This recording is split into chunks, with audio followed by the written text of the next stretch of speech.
Good day, everyone. Welcome to Virtual Concert Hall's live music channel. I'm Anna Spinskaya. I'm a pianist, and by the way, happy Pianist Day to everyone. I'm joining you from Washington, D.C. suburbs, and I'll be hosting the show for you. In today's program, we get a chance to meet and talk with Donna Weng Friedman. She's an incredible artist and person, and she's a performer, she's a recording artist, she's educator, film director, and much, much more.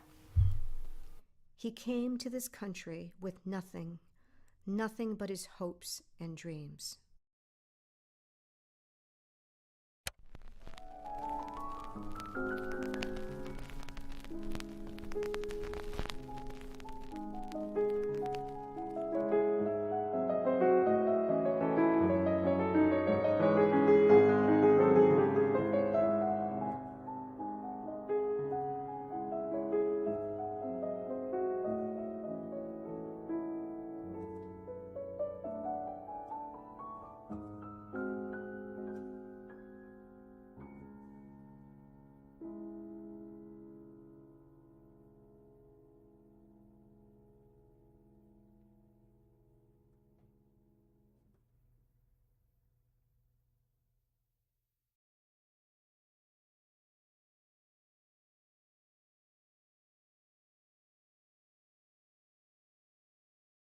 And as always, we're here to connect musicians and audiences in real-time performances, discussions, meetings from around the globe.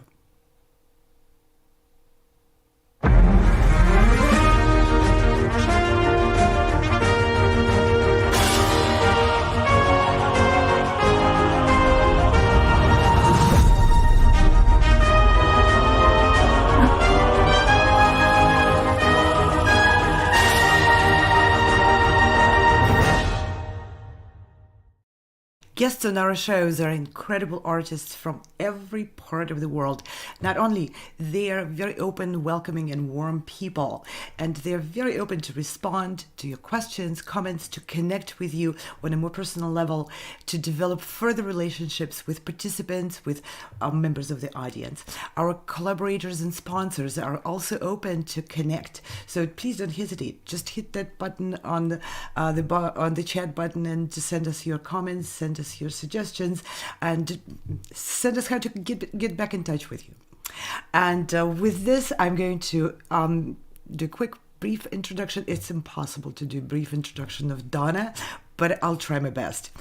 So, award-winning pianist Donna Weng Friedman enjoys a distinguished career as a soloist, chamber musician, educator, curator, producer, filmmaker, and app developer. She was recently inducted into the Steinway & Sons Teacher Hall of Fame that just happened recently on October 5th, just a month ago.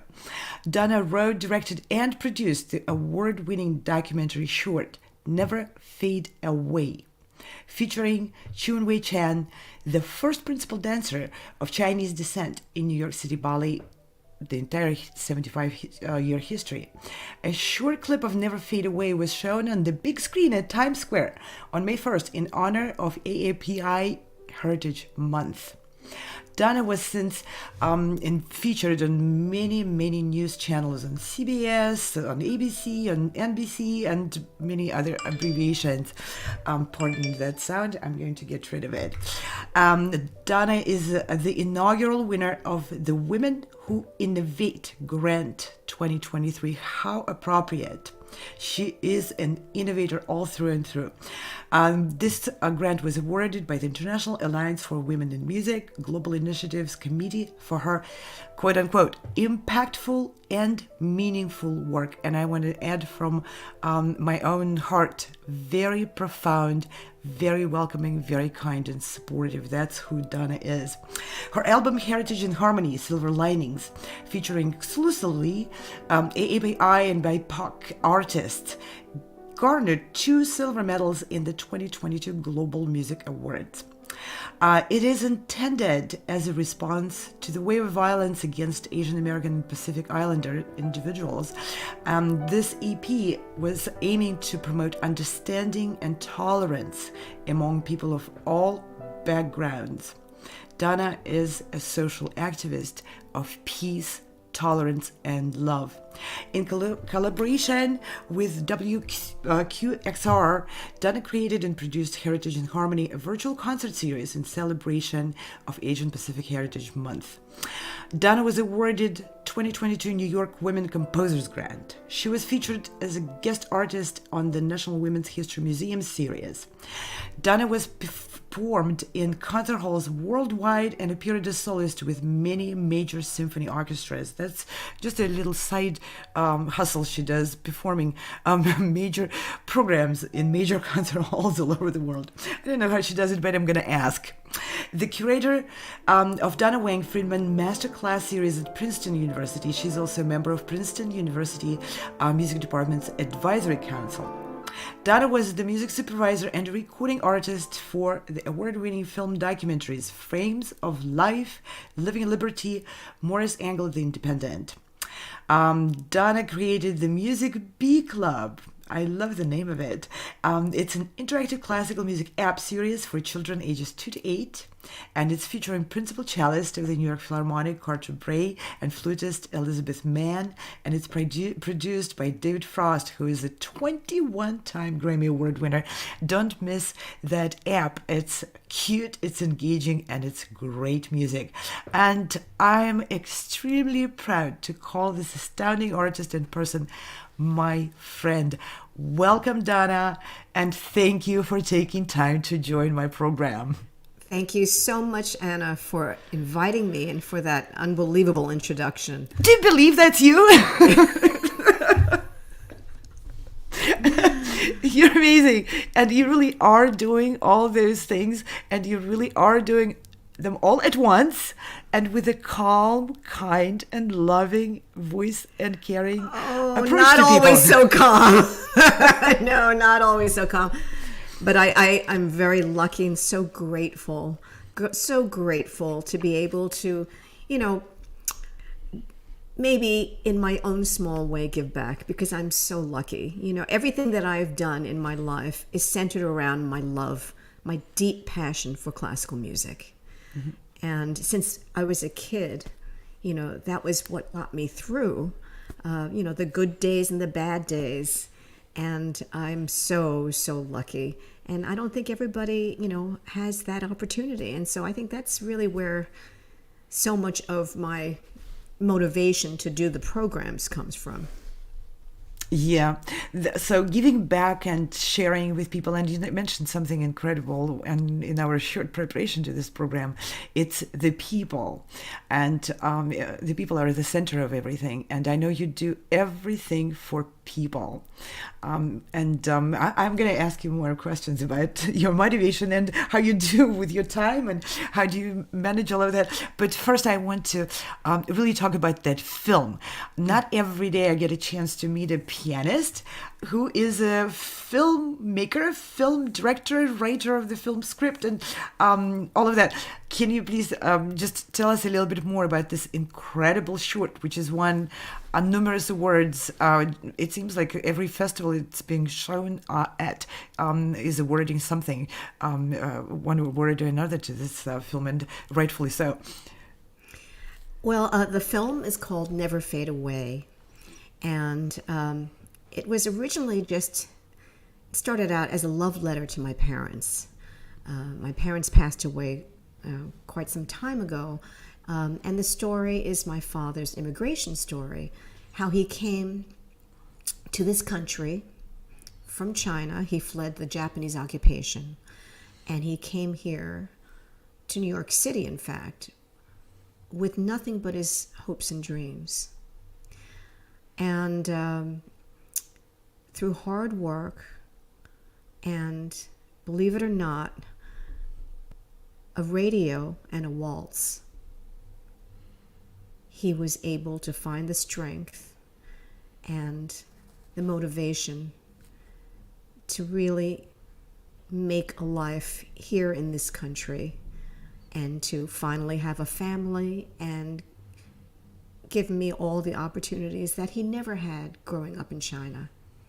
So it was quite an experience. It was a story that I actually started telling during the pandemic in 2021 on what would have been his 100th birthday. And I just shared it on Facebook, and I was overwhelmed by the incredible response from friends and people who I didn't even know. So then I started sharing the story with music. And then when the world opened up again, I started doing that in person with music, with that special waltz that my father loved so much and was so inspired by. And then I asked my dear friend, choreographer Ariel Grossman, whose work I am just crazy about. And I asked her if she would kindly choreograph the waltz.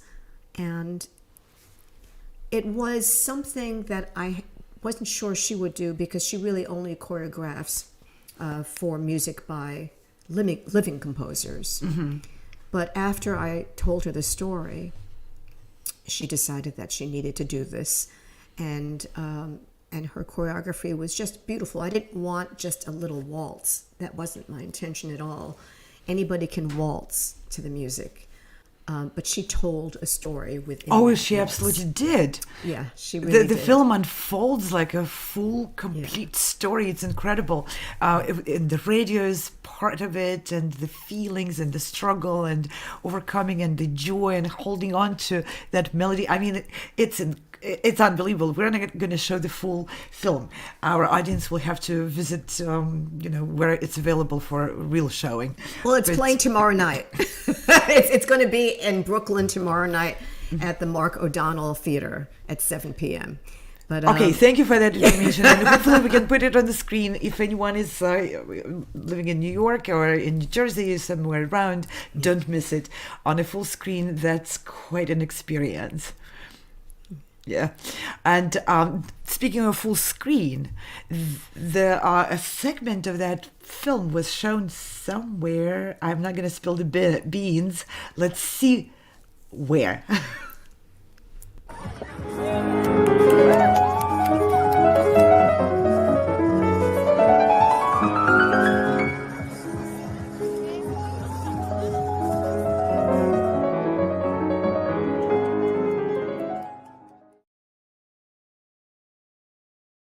Isn't that phenomenal? Isn't that so heartwarming to hear the waltz by Chopin played by Donna on... What screen is that? Let's see if our audience can take a wild guess. Yes, you all got it. That's right, on Times Square. yeah, that was thrilling. I have to say it was thrilling. And I just wanted It is thrilling. Well, Donna, I'm sorry to interrupt, but when I saw that, I went like, yes, Chopin music and this beautiful dancing on Times Square. That's absolutely thrilling. Warms my heart. I love piano. I love Chopin. I have not seen it before on Times Square screen, to be honest with you. well, so in that little video, of course, on the screen, you see the extraordinary dancers Chun Wei Chan and Xiao Xiao Cao. And then you pan to this lovely woman with the iPhone, and that's Xiao Xiao Cao. She's the one who was dancing up there. That's right. Yeah. And the person actually who put together that beautiful video is my cinematographer, Garrett Parker. So, again, it was a learning experience for me and, a total labor of love. But the greatest thing for me was that I was able to collaborate with the most extraordinary team.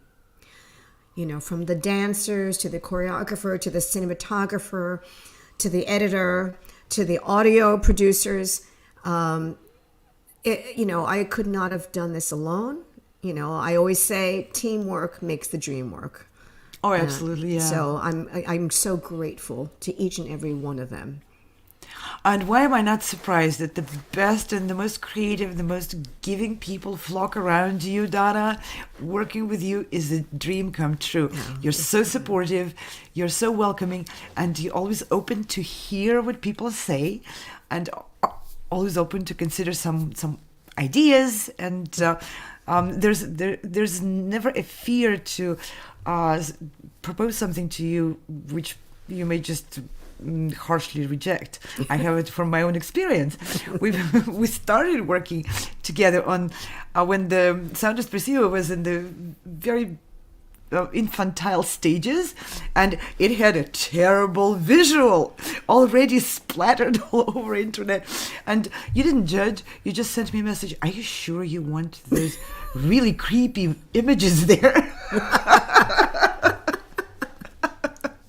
And no, we didn't want the creepy images. But how many other people would just judge it and say, well, these are a creepy team if they put this kind of images. So that's a tremendous attesting to who you are, the kind of person you are. And that's what I want to ask.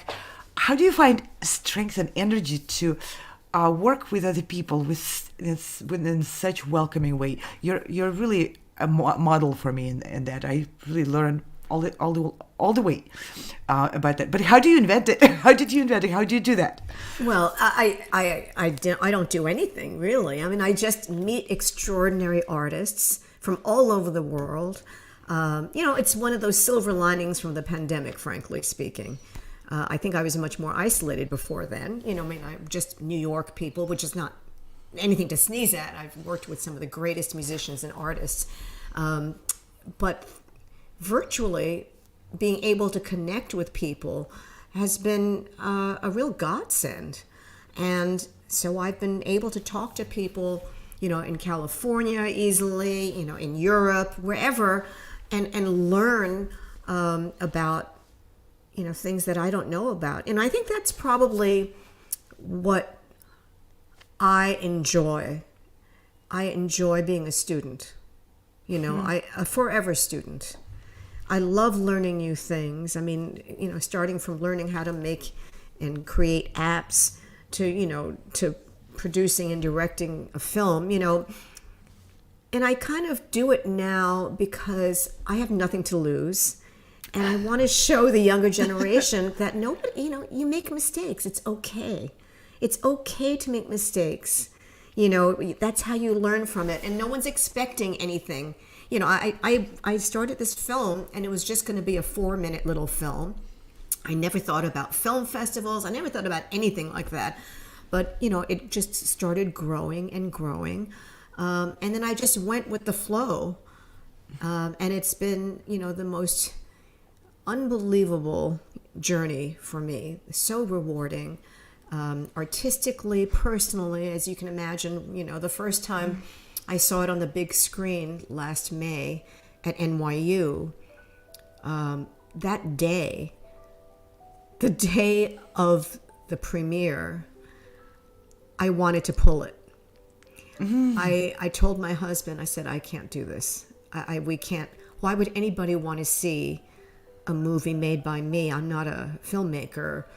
And I was having what I would consider to be severe imposter syndrome.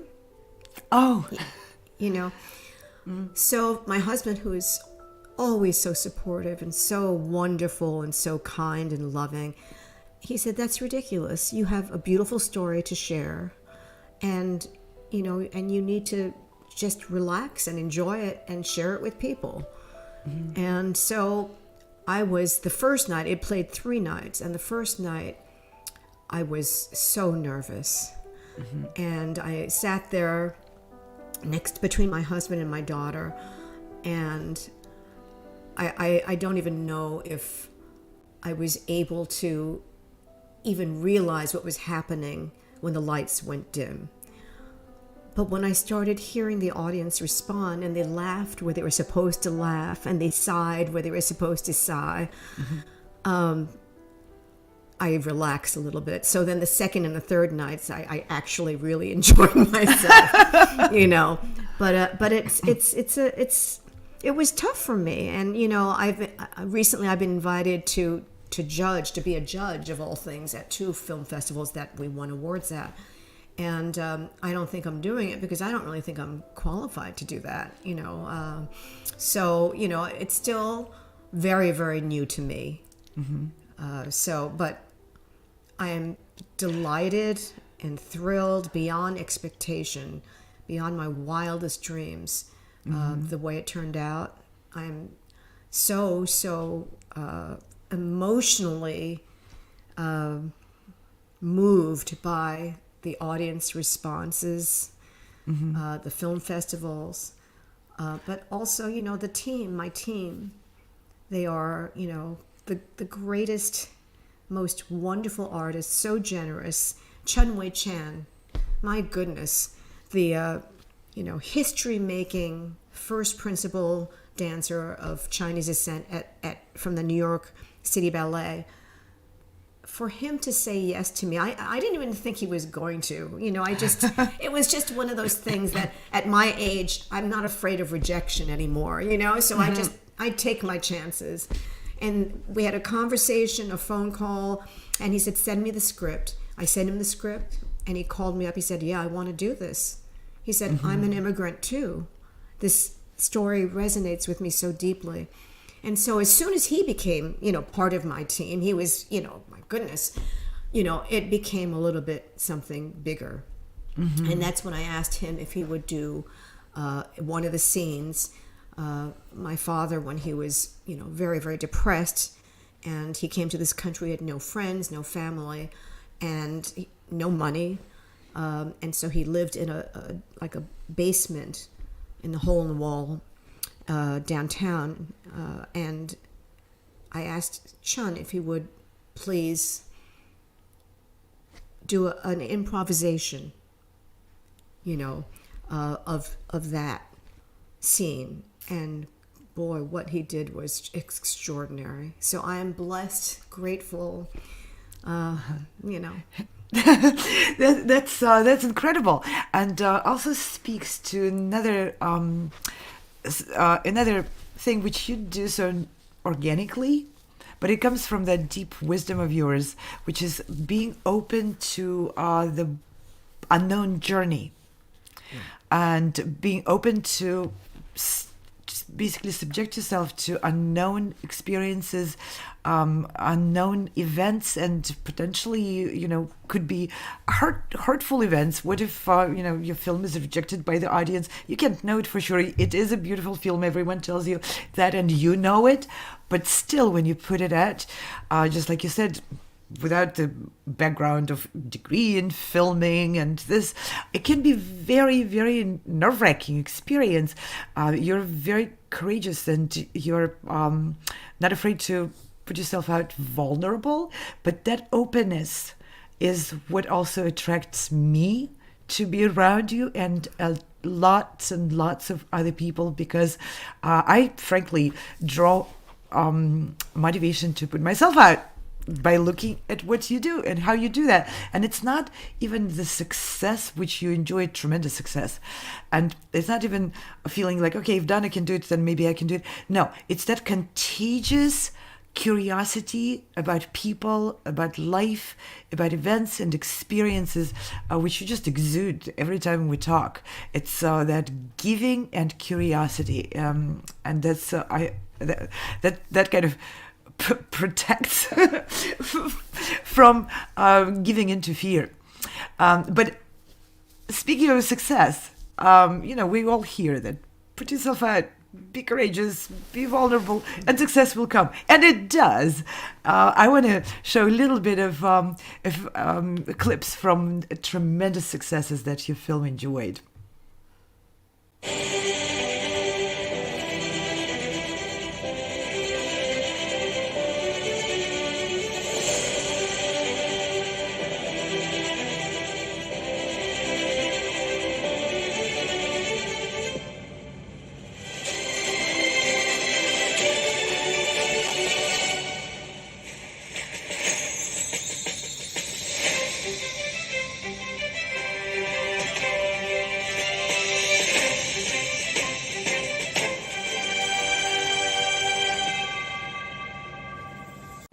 Today marks the start of Asian American Pacific Islander Heritage Month, and tonight we're introducing you to a Chinese American, Sing-Tu Wang. He was a prisoner during the Japanese invasion in the 40s, and his life struck a different chord when he stepped into the world of music. News 4's Chris Jose shows us how his journey is becoming a film. He came to this country with nothing, nothing but his hopes and dreams. Never fade away. 3 words intertwined through one man's journey to the United States. A radio and a waltz, changing a Chinese immigrant's life in the 1940s. The story coming to life through music and dance. It means that our memories, our stories of heritage should never be forgotten. Donna Weng Friedman is the short film's writer, director, and producer. For her, this is personal. It's about her father, Sing-Tu Weng. That pivotal moment was when he bought himself a radio. The film showcasing Weng's arrival in the United States with his wife. He worked menial jobs and struggled to provide for his family. That radio, it changed his life because he was able to enter a world of glorious music. Music connecting Weng to his new home while also reminiscing about his past. During the Japanese invasion, he was imprisoned for opening and operating an underground school. A Japanese soldier who had a child at Weng's school later set him free. And that's when my father came to this country, and he had no money, he didn't know anybody, no family, no friends, and he barely spoke English. Weng's experience reimagined through a lens still relevant today. Every move and expression, a symbol of love and sacrifice. There was a story that I needed to tell. There was a relationship between the 2 dancers that needed to be quite clear. The music telling the story coming from an emotional place, one connecting a first-generation Chinese-American family back to their roots. It's shining a light on the immigrant experience. Chris Jose, News 4 New York. And before we go, we want... And of course, the media picked up on this story. How do you feel when such an intimate, such a profoundly personal story of your family? I mean, I know you intended to share it, but then all of a sudden it's being shared on all the media all over the world. Wow, Anna, you hit right the nail on the head. I didn't really realize where this was going to go. As I said, it just started out as a love letter to my parents. And then all of a sudden, I realized that I'm really just exposing my, our family photos, our stories, and I'm not I'm not a public person. I'm actually a pretty private person. But the world has gone through so much. There's been so much hatred, ugliness. And I thought that, I've always believed that sharing our stories of heritage would bring us together because people would know that we're more alike than we are different. Mm-hmm. And when I did do the live concerts with the dance of my father's story, people would come up to me who I never met from all different backgrounds and say, "Oh my God, my father had the same experience. He lived in a basement. Oh my God, and it was just such an amazing feeling to be connected, through this story." And so at one point, I just made that decision that it would be worth it to put my family's story out there, even if a handful of people resonated with it, it would be worth it. But it's really, a lot more than a handful of people resonate with the story. Yeah. And just like you said, that resonance also brings people together on a very deep emotional level, on the level of their own personal heritage. So you are uniting. I know I heard it from you many times, uniting in love and love for the music, love for each other, and understanding and acceptance is your personal mission in a way. And this story does unite people who may be completely from different countries, but share the experience, the family experience of struggle, travel, changing countries and making life and finding friends. Like you said, coming into the country where you have no friends, how do you find friends? this is one of the ways, by sharing your own story. Yeah, it's also finding a purpose. You know, my father, when he heard the music on the radio, and he told this to me, he said, you know, he was, you know, very depressed and had no money, no family, no friends. But when he heard that gorgeous music, he said, a country that has such beauty, that gives me so much hope in this music, has to be worth fighting for. So, you know, those words, you know, are so true. We have to focus on the beauty. We have to focus on what's good. And I really believe that people at their core, you know, are good and kind, because that's how I felt all my life. I've never had, you know, except for that one incident in 2020 when I was assaulted for being Asian, but that was also because of that crazed, you know, the pandemic, the coronavirus coming, and people were, you know, so fearful of the unknown. You know, not to excuse any kind of, you know, thuggish behavior at all, but I choose to focus my life on positive. Yes, you do. And focusing on your life on positive, you create a lot of positive. Well, I want to show you a little clip of another interview you gave on CBS. Maybe not the whole, that was a really long, in-depth interview, but let's see a little snippet of it. We want to highlight a special short film premiering this Wednesday as part of the 15th season of the Ariel Rivka Dance Company. Take a look. He came to this country with nothing but his hopes and dreams.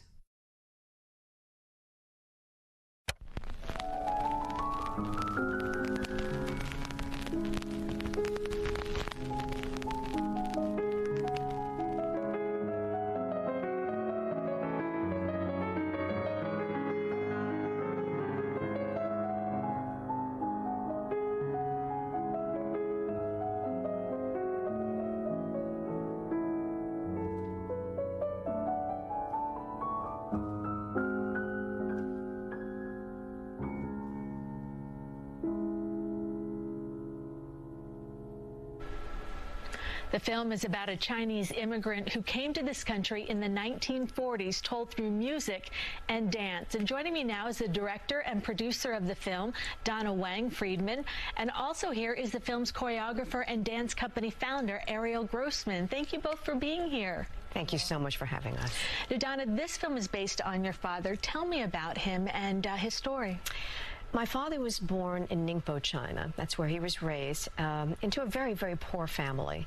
He was the oldest of 13 kids. Only 5 survived childhood. In fact, when he was born, he had the umbilical cord tied around his neck, so he was a blue baby. And they thought he was dead. And he was born at home, no midwives. They threw him in the garbage. Oh, my gosh. And in the middle of the night, they heard cries. So they got him, and he showed everyone from day one that he was a fighter. But then in the 1940s, when he was just about 20, during the Japanese occupation, they shut down all the Chinese schools, and they opened up Japanese schools to teach the Chinese kids Japanese culture, history, and language. And my dad did not think that was right. So he set up an underground Chinese school. And all the families brought their kids to his school. And it went really well for a while until the soldiers found out, and they destroyed the school, and they put him in jail. They imprisoned him. A couple of weeks later, as luck would have it, one of the Japanese guards was married to a Chinese woman, and their son was my dad's student. So he came in the middle of the night and set him free, but told him he had to leave the country and never come back. And that's when he left his homeland and came to this country. He had no money, no friends, no family. He didn't speak the language very much, so he got himself a manual job, you know, kind of long hours, little pay, and he ate 1 meal a day, peanut butter and rice. Wow. And soon he got very, very depressed. But after saving his pennies for several months, he bought himself a very special gift, a radio. And that changed his life. So his story not only shines a light on the power of the immigrant experience, but also on the healing power of music. That is so true. That's incredibly We true. want to highlight a special. Absolutely. That's a beautiful interview and such a story. I didn't want to ask you to repeat the family story. I'm sure it's never going to be not painful to talk about these events. Well, it's emotional. Mm-hmm. It is emotional. It's, yeah. Okay, well, I have a whole list of things I want to ask you more, and before we run out of time, directing film, writing script, working with dancers is just a part of what Donna does. And I want to also talk a bit about your work with living composers and your performances and your recordings of albums and all the work you do in collaboration with composers who are current living now and composing the music for audiences right now. Well, maybe we start by seeing another short documentary with quiet poems. If you please just tell us a little bit about that work. Okay. Quiet Poems is a set of 3 poems to nature by my very dear friend, the composer Kim D. Sherman. And it's part of a piano album called Unfathomable Things. Quiet Poems is the first set, and we recorded this on a very special piano. Adam Gettle, who happens to be the grandson of Richard Rodgers, and Adam Gettle on his own right is a brilliant, the composer of one of the greatest Broadway musical shows, including Light in the Piazza, and right now Days of Wine and Roses, which will be on Broadway in January. So we recorded it in his loft on this extraordinary piano. And the sound is just so beautiful and gorgeous, and the music is just stunning. And I don't really remember how this all came to pass, but we ended up making a video. And the video, with the help of our magician editor, Carl Sonnenberg, is quite special. And I will tell you more about it after you see it. Yes. Okay. That's what I was about to say. Let's see it first and then hear a little bit more of the background of it.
Unbelievable. This is a gorgeous, gorgeous music video. Well, now tell us a Well, little bit more about first, it. I'd like to say and share the wonderful news that Quiet Poems, this beautiful video, won a silver medal for Best Music Video, performance-based, at the One Earth Awards this past year. So, and I think Congratulations. thank you. But And it's so deserved. I love this. I think it's so beautiful. I think the hardest part for me was playing underwater. Oh, And it was how a did little- you do that? Yeah, and it was a little chilly at night when we moved the piano out into the woods. But you know what? Anything for art, right? That's right. Absolutely. Anything for art. No, but that's why, as I said, working with the greatest artists makes everything possible. So, we have this music that is just stunning by Kim. And, I'm performing this and also Four Moods, another set from her Unfathomable Things, this Sunday at Barge Music, and then again Tuesday at Steinway Hall. We are going to talk about this part and your incredible work of supporting living composers. I want to take, because we're moving away from videos and music films, and I just want to take a quick moment right now, give you a little pause to take a glass of water, and introduce another music film project created by musicians, and that is my team.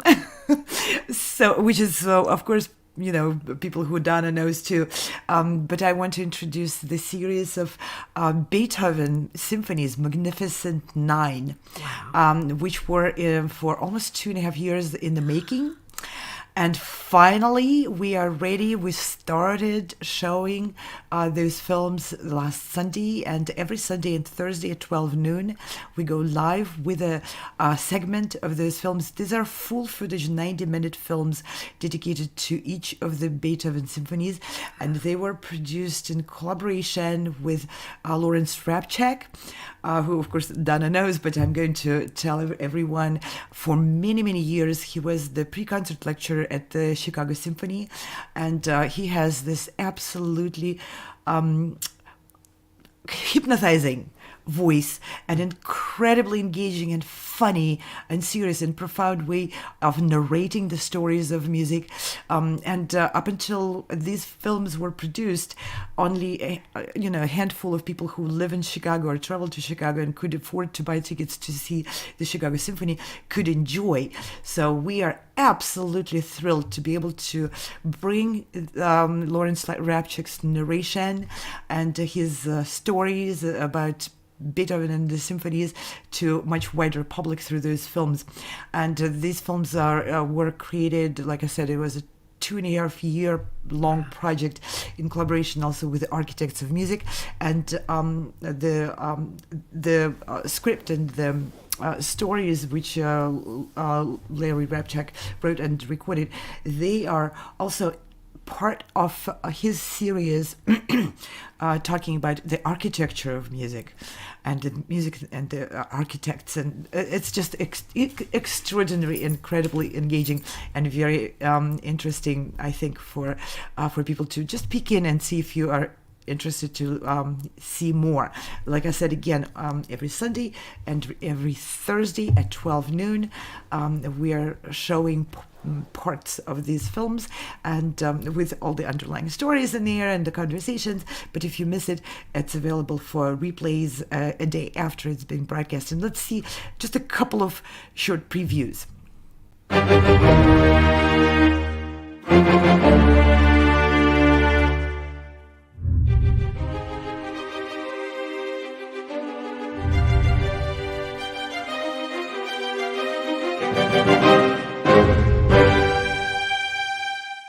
And if you slow the music way down... And another one.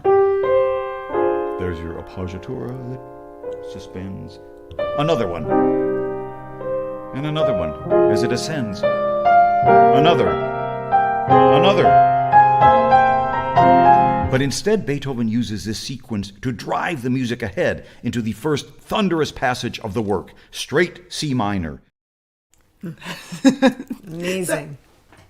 Yeah, I'm so proud of those films, and I love them. And just like you, Donna, I was listening to you saying how you were really nervous the first time. I'm extremely nervous. I'm not a full producer of it. We're just part of the big team, but still, it's an incredible experience to work with everyone on It looks this. fabulous. It looks amazing. Nothing to be nervous about. I can't wait. I can't wait to see it. Thank you, Donna. Now let's get back to the upcoming events and your collaborations with living composers. So you'll be performing 5 works by 5 living composers, all in one concert. Tell us more about this. Sunday, I'll be performing 5 incredible pieces, and I call this program 5 Composers and a Pianist. And the reason why I call it that, it's a kind of a weird reason. It's because for two reasons. This is my first sort of solo piano recital since before the pandemic. And since we were all isolating during the pandemic, you feel very alone. And I don't want to feel alone. I've been playing a lot of chamber music. And I said to myself, you know what? I'm not alone because I've got the composers right there with me. Mm-hmm. And that's when I thought of the title. And the truth is, I have such admiration and respect for composers. I mean, I cannot even, put this in writing how I feel, because ever since I was little, I've always wanted to compose. I've wanted to be creative. But I could never do anything that wasn't already written. So I was like a master plagiarizer, right? But I couldn't come up with one single original tune, idea, or anything. And I think that's probably why I do so much creating in other ways, because I really love being creative. And of course, playing the piano, performing, I'm interpreting other people's music, and I am being creative that way. And thankfully, these composers seem to like my interpretation of their music, thank goodness. But I don't compose, and I don't know how they do it, and the composers whose music I'm performing on Sunday are all dear friends of mine. Beate Moon, the Prelude, which you heard a little bit earlier, I studied with Adele Marcus at Juilliard. Stefania De Kennesy, whose Microvids will be premiered. It'll be the world premiere of Microvids for solo piano and poetry recitation. And the poetry will be, recited by a wonderful, wonderful librettist, actually, Diana Solomon Glover. And Stefani and I go back 30 years friendship. Mm-hmm. And this Microvids, which is 19 miniatures, she wrote during the pandemic as a way to express all the feelings and emotions that we were all going through during that time. But it continues. Those feelings and those emotions, they just keep coming. And not all of them are terrible. Some of them are feelings of isolation, anxiety, but also it goes to pure joy, because we all feel everything, right?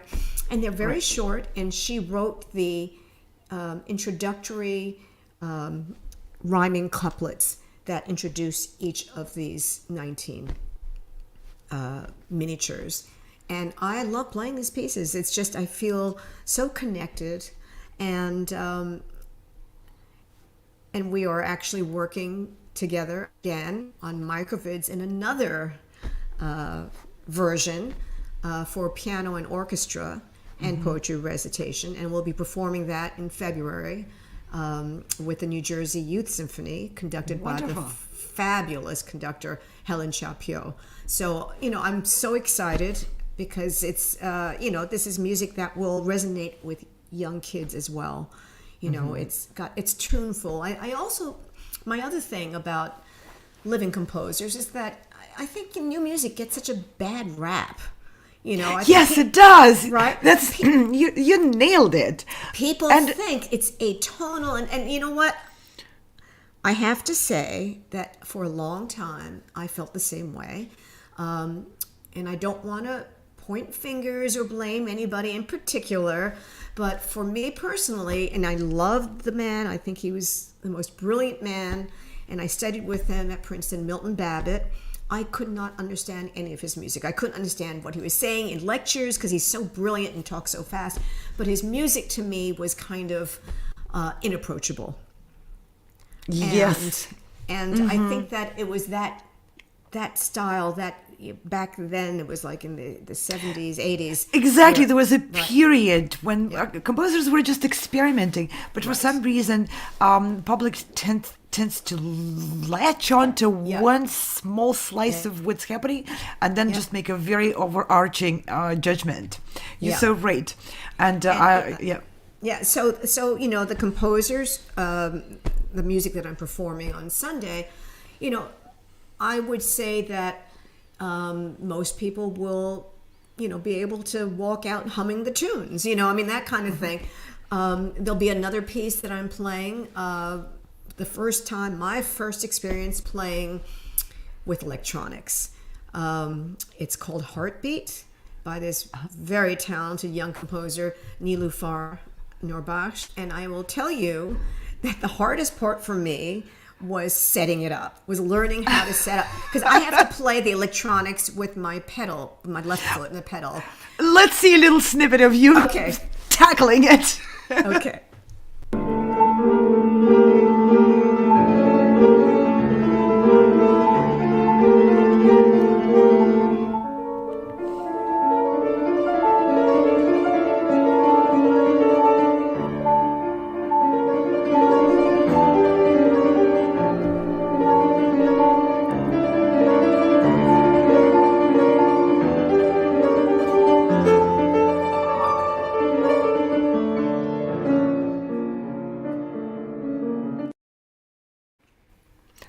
Something happened. I couldn't see it. Oh, really? Oh, I hope everybody else did. Oh, I hope everybody else did. Maybe my computer is getting a little tired. Well, I will tell you that poor Nilüfer, who is so lovely, I kept emailing, how do you do this? How do I plug this and that? How do I do this? How do I get this? And that was the hardest part.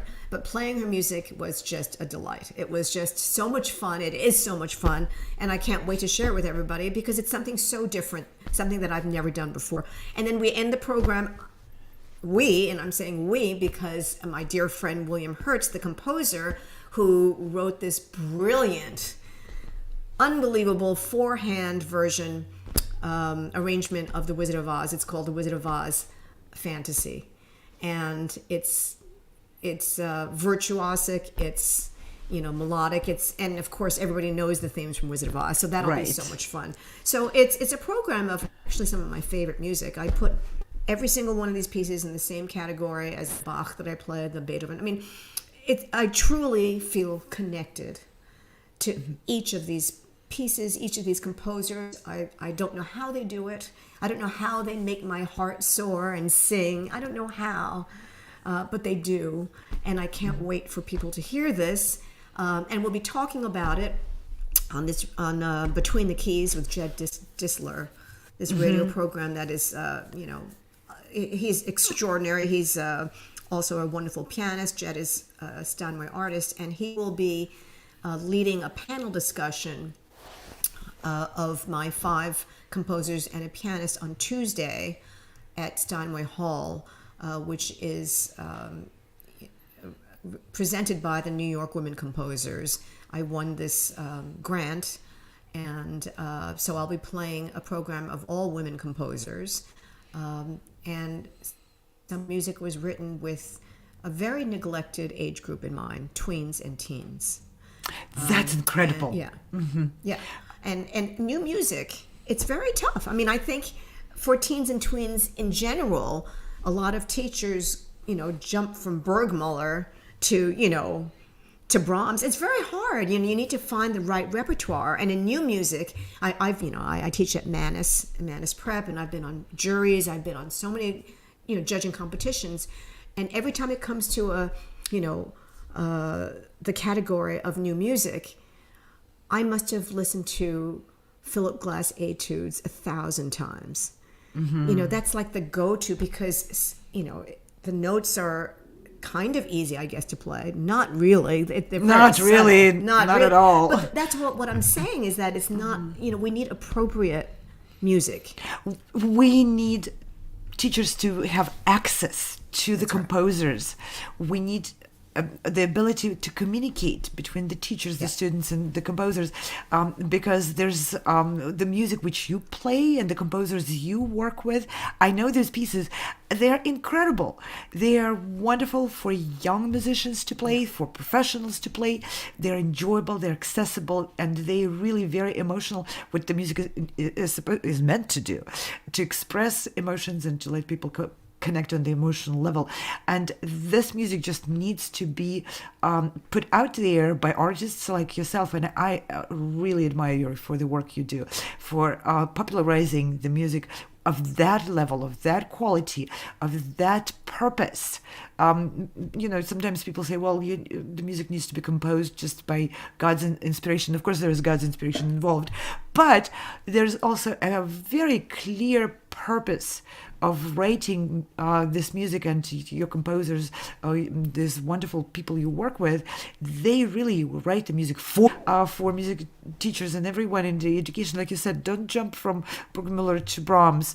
There's a lot written nowadays which can be learned in between, and it's great music and enjoyable, accessible, and also teaches a lot of skills. Yeah, and actually, you can just go on their website, the New York Women Composers website. Please do. We're going to show that. Yeah, they'll have a directory of composers, and you could browse. I mean, it's nothing greater than that, really. And but sometimes it's right. Browse is right, but sometimes it takes people hearing at least a little bit of it being performed by someone like you, of your level, to really, to get the feel of it. Browsing and all the information. Well, they have recordings on there too. They have recordings next to their websites. I think during the pandemic, I spent so much time listening to new music on YouTube. And that's how I found, a lot of pieces. And by the way, here is the website. Please, I would like to encourage everyone to go there and to sample the music by the living composers on that site. And they do great work. They really do. So, absolutely. But I am, hats off to composers everywhere. I'm in awe, and I'm indebted to all of them because they make my life every morning, every day better. And you make everyone's life every morning, every day better. And I'm including myself in that group of your absolute admirers. And we're running out of time, and I want to have this conversation going forever. We have so many more things to talk about.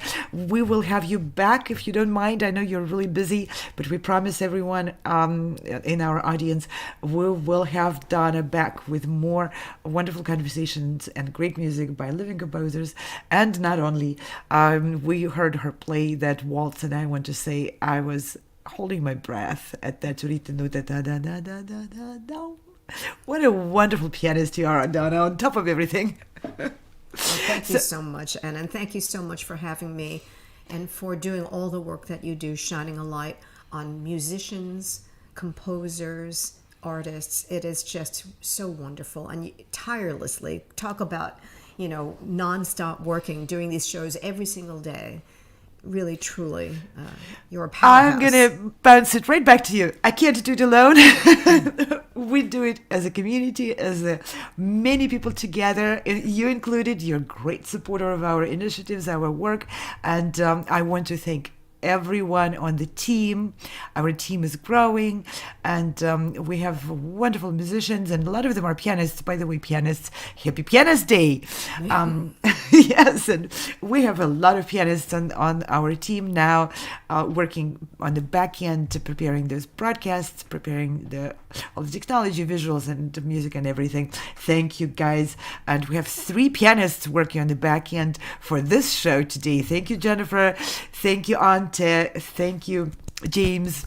Bravo, great show. Thank you for our supporters, a commitment of bringing music and musicians on our daily shows, on our productions, on our auditions, competitions, and many other things which we do, including concerts which present at the Carnegie Hall and with orchestras around the world. Thank you all very much for adding your energy, for adding your resources, for your encouragement, and for helping us make all of that happen.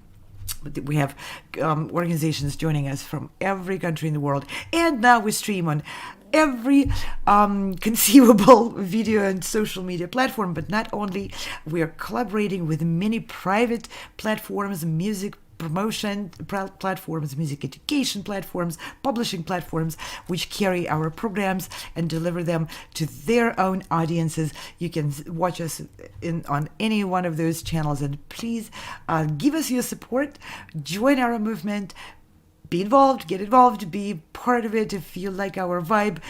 We love you all. We want you to join us, and we're looking forward to seeing you, meeting you, and doing things together with you. And once again, Donna, thank you so much for your wonderful positive energy, for your silver lining, which goes as a red line through everything you do. There is something good coming out of it if you put your kindness and your heart into everything you do. Thank you for being who you are, for being our supporter, for being my friend. I'm forever honored and very, very grateful. Same goes to you, Anna. Truly. Thank you. Okay, and with that, we'll say goodbye until tomorrow. And tomorrow is Beethoven. See you all. Bye.